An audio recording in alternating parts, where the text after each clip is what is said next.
Aqui quem vos fala é o professor Helder e mais uma vez estamos aqui no nosso canal Física em Foco. Na aula de hoje nós iremos falar a respeito dos processos de propagação de calor. Nós sabemos que existem três processos diferentes de propagação de calor que eu estarei discorrendo durante essas videoaulas que vocês estarão visualizando, ok? Então vamos lá. Em primeiro lugar, eu vou começar a aula de hoje fazendo a seguinte pergunta: como é que nós fazemos para ter a sensação de que algo está quente ou frio? Quando falamos em algo quente ou frio, nós estamos tratando da grandeza física que estudamos no início do ano letivo, que é a chamada temperatura. A temperatura é a grandeza física que mede o grau de agitação térmica das partículas de um sistema. Ela é quem vai dar a sensação daquilo que está quente ou frio. Já outra grandeza física bastante importante para nós entendermos o conteúdo de hoje é o calor. O calor é uma modalidade de energia em trânsito. Ela transita entre diferentes corpos que tenham diferentes temperaturas. Porque se os corpos tiverem temperaturas iguais, nós temos o equilíbrio térmico. Ok? Bom, existem duas maneiras de você ter a sensação de que algo está quente ou frio. Uma delas é através do contato. Quando você, por exemplo, pega em uma barra metálica ou em uma panela que esteja quente, você percebe que ela está quente ou fria, claro, né? Outra forma é através da aproximação. Você não precisa tocar em alguma coisa, por exemplo, quem fica próximo a uma lareira, você nota que ela não precisa tocar no fogo para notar que ali está quente, porque ela recebe calor de uma outra forma, que é uma outra modalidade em que o calor ele pode transitar. Tudo bem? Bom, isso significa que o calor que emana pode se propagar de formas diferentes, como eu já mencionei, através do toque, do contato. Isso é uma forma de condução de calor que nós iremos falar daqui a pouco, e por aproximação. Existem duas maneiras distintas de o calor ser transportado e você senti-lo por aproximação. Vamos lá. Bom, para entendermos direitinho como é que funcionam as coisas aqui, é importante nós introduzirmos uma outra grandeza física chamada fluxo de calor. Bom, como é que nós fazemos para aquecer algum alimento? Geralmente, para aquecer algum alimento, eu uso uma fonte térmica. Geralmente as pessoas utilizam mais o forno, né, o fogão de casa, em que a chama fornece a quantidade de calor necessária para que o alimento possa ser aquecido. E se você tiver no final de semana ou em uma festa, quem sabe, você usa as brasas porque ela fornece também calor. Bom, então, fonte térmica, ela quem fornece aos corpos uma quantidade de calor por unidade de tempo. Essa fonte térmica ela vai ter uma certa potência. Quanto mais forte for essa chama, maior vai ser a potência, maior vai ser o fluxo de calor que ela está fornecendo para o alimento ou para o corpo que você está querendo ali aquecer. A mesma coisa funciona com as brasas. Como é que nós fazemos quando queremos que as brasas tenham um fluxo de calor maior? Geralmente a gente pega algum instrumento, alguma coisa que venha soprar, que o vento faz com que as brasas fiquem mais vivas, mais acesas, e isso fornece um fluxo de calor maior, beleza? Bom, então o fluxo de calor pode ser definido como quociente entre a quantidade de calor que é fornecida e o intervalo de tempo ΔT. Bom, lembrando que o calor que nós utilizamos aqui sempre vai ser em calorias. Pode acontecer em uma outra ocasião vir em joule, ok? Porém, é mais comum você ver nesse âmbito aqui da calorimetria, você vê a unidade de calorias. E o intervalo de tempo é dado em segundos. Aqui nesse caso a gente usa a unidade do Sistema Internacional. No caso do calor, não usamos a unidade do Sistema Internacional, que seria o joule. Ok? Então, nós definimos assim, matematicamente, o fluxo de calor, a gente utiliza essa letra grega, φ, que é igual a Q sobre ΔT. Como eu falei, a fonte térmica ela vai ser mais potente quanto mais calor ela fornecer por unidade de tempo. Então, o fluxo de calor é uma grandeza física que é equivalente, podemos dizer assim, à grandeza física potência, que a gente estuda no primeiro ano, na parte quando nós estamos estudando energia, e potência é dada por energia sobre tempo. Só que a energia lá é dada em joule. A joule sobre segundo é aquela outra unidade física que você conhece como watt. Bom, então aqui, que sobre ΔT, então a unidade de fluxo de calor é caloria por segundo. É importante nós mencionarmos que toda grandeza física tem a sua unidade. E isso é um problema que muitos acabam esquecendo na hora de fazer as questões, de colocar as unidades, tá? Isso é de suma importância, beleza? Bom, já que nós temos agora definido o que é uma fonte térmica, o que é um fluxo de calor, nós podemos agora fazer alguns exercícios de fixação. Em primeiro lugar, você tem, durante o dia ensolarado, uma grande quantidade de calor, cerca de 180 calorias, passa através das janelas de um veículo que ficou estacionado em um local aberto, durante um tempo de 15 minutos. Determine o fluxo de calor através das janelas desse veículo nessa situação.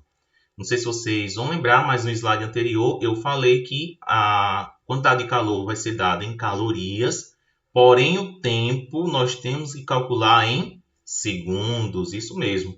Não iremos calcular o tempo em minutos, mas em segundos, porque a unidade que nós iremos utilizar para fluxo de calor é caloria por segundo, calorias por segundo, beleza? Então nós temos Q, que é 180 calorias, e temos o ΔT, que é 15 minutos. Substituindo aqui, no caso, o minuto por 60, né? Cada minuto tem 60 segundos. Então, 15 vezes 60 dá 900 segundos. Bom, nós pegamos a nossa equação, que define o fluxo de calor, Q sobre ΔT, e fazemos somente uma substituição. O Q é 180, está aqui, e o ΔT, 900. Corta o 0 com 0, 18 sobre 90, nós teríamos aqui 0,2 calorias por segundo, ok? Bom, a segunda questão, você tem uma fonte térmica que fornece calor a uma taxa de 50 calorias por segundo. Quantas calorias serão fornecidas durante 80 segundos? Essa questão é fácil, hein? É uma questão que dá para você fazer tranquilamente. Você já tem aqui o fluxo de calor, que é 50, você substitui aqui 50 e substitui o 80 aqui. Faz meio para os extremos e calcula a quantidade de calor. Essa eu vou deixar para vocês fazerem, ok? Bom, propagação de calor. Já que falamos de fluxo de calor, eu defini o que é o fluxo de calor, que é a quantidade de calorias, ou a quantidade de calor que é transferida de um corpo para outro, o que flui por unidade de tempo. Agora eu posso falar de propagação de calor, porque você já entende o que é fluxo. Fluxo, quantidade de calor que é transferida, que é fornecida. Tudo bem? Então vamos lá, propagação de calor. Antes de falar sobre quais são os meios de transmissão de calor, é importante nós mencionarmos que existe uma lei geral sobre a transmissão de calor. E essa lei diz que o calor sempre se propaga no sentido de maior temperatura para menor temperatura, nunca ao contrário. Sempre vai ser de maior temperatura para o menor temperatura, ok?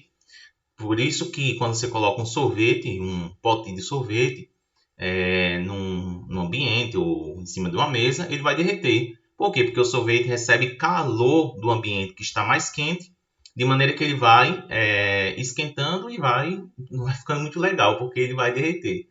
Mesma coisa é uma xícara de café. Se você pega uma xícara de café, um cafezinho quentinho, gostosinho, mas você acaba deixando ele em cima de uma mesa ou em algum lugar, ele vai esfriando porque ele começa a perder calor para o ambiente, já que o ambiente está mais frio. Tudo bem? Então vamos lá. Sabendo dessa lei, a gente pode agora dizer que nós temos 3 formas diferentes em que acontece esse trânsito de energia térmica, em que o calor ele pode fluir de um corpo ou de um lugar para outro. E ele pode ocorrer de 3 formas distintas. A primeira delas é a condução, a segunda delas é a convecção e a terceira e última é a irradiação. Nós vamos estudar cada uma delas paulatinamente, ou vamos estudar pouco a pouco, ok? Vamos lá para a primeira, que é a nossa condução. Bom, a condução térmica, para que ela venha a existir, em primeiro lugar, é necessário ou é imprescindível que tenha partículas. As vibrações dessas partículas elas serão afetadas durante o fenômeno. Isso aí tem a ver com o conceito de temperatura. Quanto mais quente estiver um corpo, mais a vibração das partículas maior será. Então, para que aconteça o fenômeno de condução térmica, é necessário que existam partículas. Então, não tem como você ter condução térmica se você não tiver partículas. Não tem condução térmica no vácuo. Não tem como. Beleza? Bom, então nós definimos a condução térmica como a propagação de calor em que a energia térmica é transmitida de partícula para partícula mediante as colisões, beleza? Então é importante nós sabermos que ela acontece de partícula para partícula. Aqui eu trouxe uma animação que mostra como é que isso mais ou menos acontece. Aqui você tem uma fonte térmica, que estudamos nos slides anteriores, que é um aparato que fornece uma quantidade de calor por intervalo de tempo. Essas partículas que estão aqui mais na extremidade esquerda, elas irão ficar mais aquecidas, vão começar a vibrar mais e vão, através de colisões, transferir a energia para as partículas que estão ao lado delas, tá? Ao lado dela, no caso. Então, cada partícula vai fornecendo energia, essa energia vai se propagando até chegar no outro lado. Note que as partículas que estão na extremidade direita, elas estão bem quietinhas, estão bem quase que em repouso. Bom, elas estão assim porque a temperatura, nesse caso aqui, é baixa. Com o tempo, essa barra aqui, podemos chamar assim, ela vai atingir o equilíbrio térmico, ou sei lá, ela vai ficar a mesma temperatura, certo? Ela vai aquecendo toda ela. Na verdade não fica a mesma temperatura porque você tem uma fonte térmica aqui, né? Então essa parte da esquerda aqui vai aumentando a temperatura até... Claro que existe uma limitação. A limitação está associada aqui à capacidade da fonte térmica. Mas aqui sempre vai ficar um pouquinho mais quente do que desse lado, porque é aqui onde ele está sendo aquecido, beleza? Enfim, em suma, o que vocês precisam entender aqui é que a condução térmica ela acontece de partícula para partícula, beleza?